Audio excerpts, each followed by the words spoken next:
In this video, we're going to have a quick introduction to friction force. The first thing we need to know about friction is that it is always opposite of the direction of your motion. We call this an oppositional force.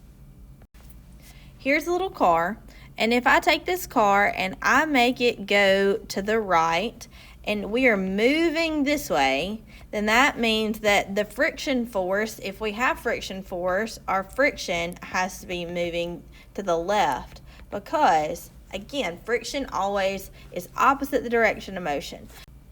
Now, whenever you're pushing an object, one thing that can reduce its friction to make it go easier is whenever you're on a smooth, flat surface. If you're on a smooth, flat surface, there's less friction because it doesn't have as much to rub against. When friction is caused, it's because you are actually like bumping into the bumpy parts along the contact. So whenever you have more bumps or more contact, that creates more and more friction. That's not the only thing that causes friction.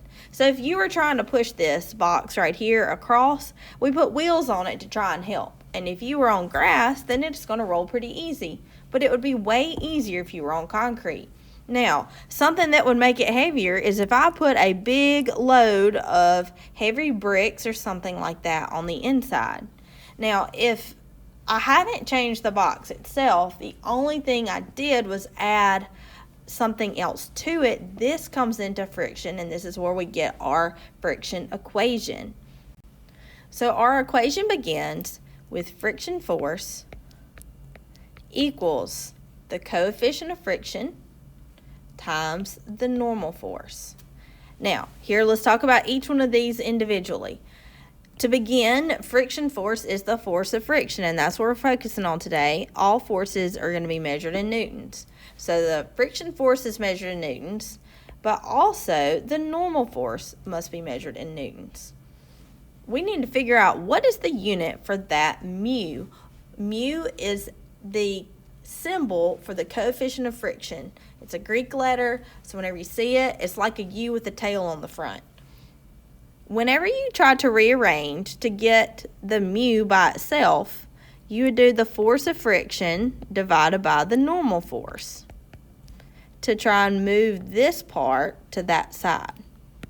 So, if you do, and you had your mu was equal to friction force divided by normal force, well, this one's a newton divided by this one that's a newton. And whenever you do, those divide out to 1.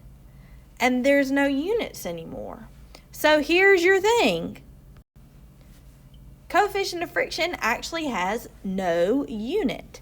It is just a ratio between your friction force and your normal force.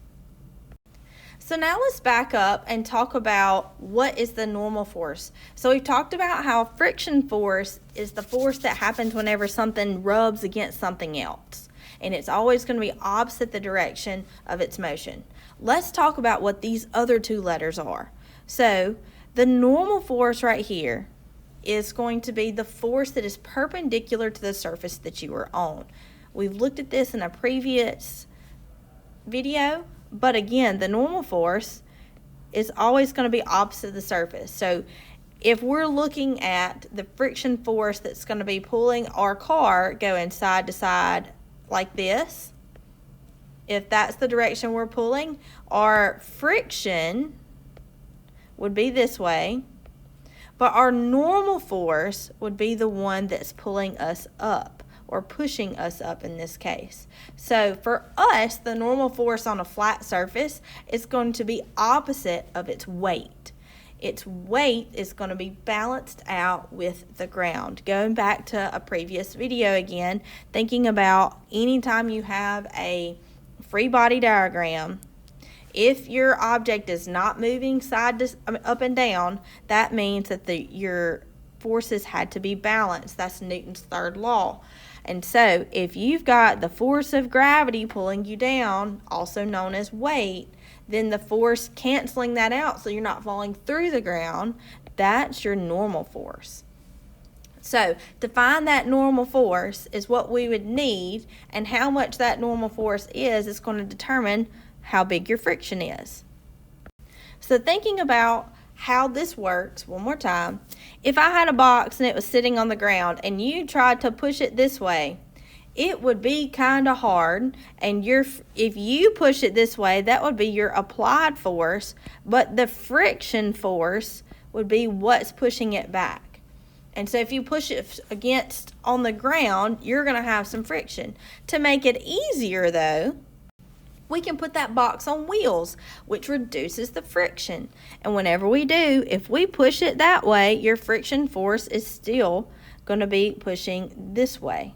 Friction force. So the only thing is that once you start piling stuff in it, if I pile a bunch of bricks or something in it, it gets harder to push. And the reason why it gets harder to push is because the force of gravity or the weight got bigger. So because the weight is bigger, the normal force has to get bigger. And if you go back to your equation itself, if you are multiplying something right here by any number, if this one goes up, the answer has to go up. The product has to go up. So the bigger the normal force, the bigger the friction force. Now let's talk about what does this mu, or the coefficient of friction, really mean. It's basically like what's the relationship or how hard it is to push something against something else, or how big is that friction. So here's a couple things that we need to know about it. Number one is that if you have 0 as your coefficient of friction, that would mean whenever you multiplied it by your normal force, you would have 0 friction. So 0 coefficient of friction means no friction. That means you have no thing pushing against you. You are able to slide it, and every bit of force you put into it, none of it's being canceled out. But if you have a coefficient of friction of 1, then that means you are stuck. It means that your friction force is equal to your normal force, meaning that those are going to not move at all. So for you to actually be able to move, the coefficient of friction has to be somewhere between these two. It has to be greater than 0 but less than 1. So that means it's going to be a decimal of some sort. Now going back to our picture again, let's think about what is harder. Is it harder if this was really, really loaded down to get it going or to keep it going? Whenever you're trying to make that applied force, it's always a little bit harder to get it going. And to get it going, that's called static friction. Static friction is how hard it is to make it start going from rest. But they would also tell you that if you are trying to keep it going, that it is easier. Kinetic friction is the friction force that you would feel whenever you were keeping it moving. So you would have 2 different forces if you were actually going to pull this object right here. You would have one whenever you got it started and one once you kept it going. It is hard to get started. Your friction force would be different whenever you're trying to get it started because your coefficients are going to change. Now here's something important. The static friction is always going to be bigger than the kinetic friction. It may not be a lot bigger, but whenever you put it here, whatever you multiply by its normal force, it's going to be bigger for static than it will be for kinetic. Last bit of explanation about the equation before we do a problem. Friction has got to be smaller than the normal force. One reason why is we talked about how this has to be between 0 and 1. If you're multiplying anything between 0 and 1 times the normal force, that means this is going to be smaller than it. If your friction was ever equal to the normal force, that would mean that you had a coefficient of 1, which, like we talked about, meant that it could not move. It was so stuck, the friction was so high, you could not move it. And if you can't move it, then there's no direction of motion. And if there's no motion, that means that the friction force is equal to that. And so you're not actually going to have or feel that friction force trying to balance it out. All right, so here's an example of a friction problem you may have. Suppose that a 10 Newton force is applied to the side of a 4 kilogram block that is sitting on a table. The block experiences a friction force against the force that is applied. If the coefficient of friction is 0.2, what is the acceleration of the block? Now, if this is your first time solving one of these problems, this is going to be very, very challenging because you're going to have to take multiple steps to get there. So to help, I'm going to give you the steps and we're going to solve it a piece at a time. All right, now here are steps. Before we can get to what's the actual acceleration of the box, we need to find the net force. To find the net force, we're going to need to know the friction force. We're also going to need to know the normal force to get the friction force. Before we can find the normal force, we're going to need the weight. Before we can know the weight, we got to know how to actually get there from our force diagram. Plus, we have to have everything that's already been given to us in our problem itself. So let's start with the force diagram. Here's our block. I like to draw it as a dot. So there it is. I know because it says a force of 10 newtons is applied to the side of the block. It doesn't tell me which way it is, but I'm just going to say that it's being applied to the right. So if the force applied is going to the right, that must mean that we experience a friction force against that force or in the opposite direction. So here's your friction force. Now remember, it's got to be smaller than the applied force, otherwise it wouldn't move. Okay? My force applied is going to be 10 newtons. Then we have a couple other things. Because we're only moving side to side, but we are on Earth, we know you've got to have the force of gravity. So force of gravity is going down, but it's got to be balanced with your normal force of the ground pushing you up. So there's our beginning. We've got our force diagram done. Now it asks, what's the weight of the block? Remember, another word for weight is the force of gravity. So remember, to find the weight or the force of gravity is mass times the acceleration of gravity. Our mass, they told us up here, is 4. So to find this one, I'm going to do F equals ma. So I will do my force of gravity equals our mass, which is 4, times our acceleration of 9.8. On Earth, a lot of times, we even will round it to 10 if you're on the AP test. Overall, it's way more specific if you do 9.8. But to make it easier for us today, we're just going to keep it at 10 because it rounds. And on the AP physics test, they let you round to 10. So that means our weight or our force of gravity is 40 newtons. Check, got that. And if I know that that is true, the force of gravity was 40, the normal force was balanced with it, so it also has to be 40 newtons. Now we're chugging along. If I've got that part, I need to figure out what's my friction force.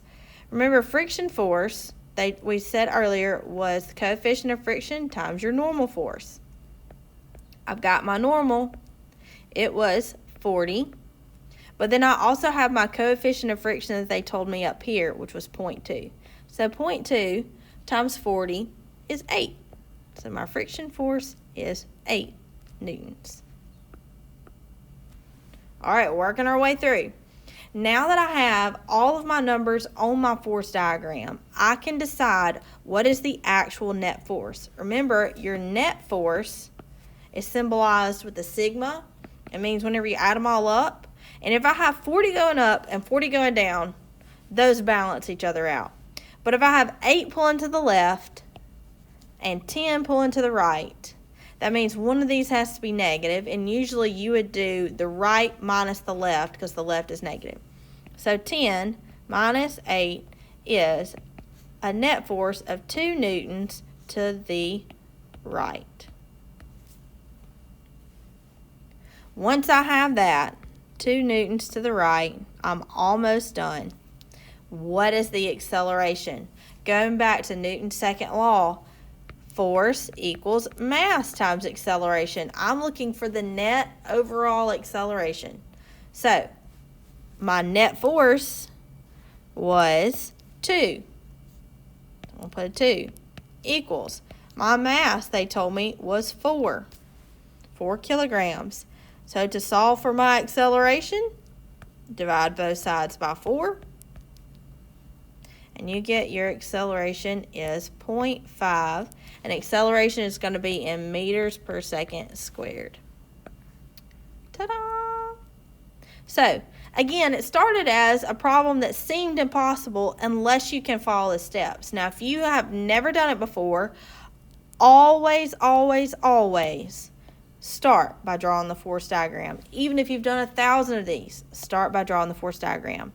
Then, if you don't know what else to do, label the things that you know, and then try and find little things that you can figure out. If you knew the mass, you can find the force of gravity. If you knew the force of gravity and it was balanced, that means it had to come to your normal force, and that can kind of help you plug away. Okay, so I have one more challenge for us. Now I'm using the same problem, but I'm asking you about a different part. Suppose we still have that same force applied to the block, same block sitting on the same table, and its coefficient of kinetic friction is still 0.2.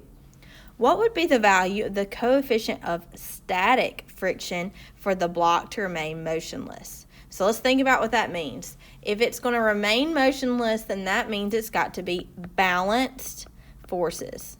And so if that's true, then all of my forces have to be the same in the same plane. So my normal and my gravity have to be balanced. Those have to be the same.